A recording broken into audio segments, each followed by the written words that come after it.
Hello guys, കുറെ പേര് എന്റെ കല്യാണത്തെ കുറിച്ചും ഏർലി മാരേജ് ആയിരുന്നോ, like oh you were only 19 when you got married, അതിനെ പറ്റിയിട്ട് കുറെ ക്വസ്റ്റ്യൻസ് ചോദിക്കാറുണ്ട്. നിങ്ങൾ എക്സ്ചേഞ്ച് ചെയ്തു, രജിസ്റ്റർ ഓഫീസിൽ പോയി രജിസ്റ്റർ ചെയ്തു. ഇത് 2020 കോവിഡ് ടൈമിലാണ് നടക്കുന്നത്. ഒക്ടോബർ ആണ് ഞങ്ങളുടെ മാരേജ് നടന്നത്. നവംബറിലാണ് എന്റെ ബർത്ത്ഡേ.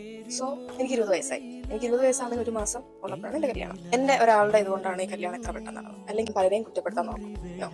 കുറ്റം എന്നെ മാത്രം പെടുത്തിച്ചാൽ മതി. Because it was my choice, it was right choice.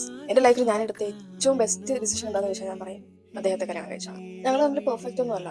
V have our ups and downs. ഞങ്ങൾ എപ്പോഴും വഴക്കിടും. എനിക്ക് വഴക്കിട്ടില്ലെങ്കിൽ ഉറക്കം വരത്തില്ല. At the end of the day എനിക്ക് ഈ വ്യക്തിയോട് ഒരു നേരമെങ്കിലും മിണ്ടിയില്ലെങ്കിൽ എനിക്ക് തരത്തില്ല.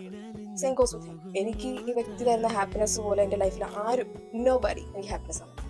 എന്തുകൊണ്ട് 19ാമത്തെ വയസ്സിൽ കല്യാണം കഴിച്ചെന്ന് ചോദിച്ചാൽ എനിക്ക് ആളെ ഇങ്ങോട്ട് കൊണ്ടുവരാൻ വേണ്ടി തന്നെയാണ്. ഇപ്പോൾ 3 വർഷം അപ്ലൈ ചെയ്തിട്ട് ഇതുവരെ എനിക്ക് ആളെ കൊണ്ടുവരാൻ പറ്റില്ല. ഇത് പലർക്കും പല വിസാണ്. ഇത് ചിലപ്പോൾ ചിലർക്ക് 6 മാസത്തിനുള്ളിൽ കിട്ടുന്നവരുണ്ട്, ചിലർക്ക് 3-4 വർഷം എടുക്കുന്നവരുണ്ട്. കല്യാണം കഴിക്കാൻ പലർക്കും പേടിയാണ്. ഈ പുള്ളി ഇല്ലാത്തപ്പോഴാണ് ഞാൻ ഏറ്റവും കൂടുതൽ സാഡ് ആയിട്ടിരിക്കുന്നത്.